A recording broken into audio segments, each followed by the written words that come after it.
هاي everybody how are you؟ أهلا بيكم من جديد متابعين قناة ميس إنجليزي. النهاردة هناخد فيديو لطيف وخفيف خالص وهو أيام الأسبوع باللغة الإنجليزية days of the week. There are 7 days in a week، يعني يوجد 7 أيام بالأسبوع. وطبعا إحنا عارفين 7 أيام الأسبوع آخرهم مقطع موحد هو day لوحدها معناها يوم. يلا بينا نقرأ أيام الأسبوع بالإنجليش وبالعربي عشان نحفظهم مع بعض. Sunday Sunday Sunday الأحد. Monday Monday Monday الاثنين. Tuesday Tuesday Tuesday الثلاثاء.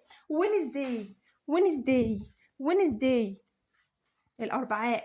Thursday Thursday Thursday الخميس. Friday Friday Friday الجمعة. Saturday Saturday Saturday السبت. هنقراهم مرة كمان. Sunday Monday Tuesday Wednesday Thursday Friday Saturday. لو استفدت من فيديو النهاردة دعمنا بسبسكرايب وما تنساش تفعل الجرس على الكل عشان يصلك كل جديد من قناتنا. Goodbye.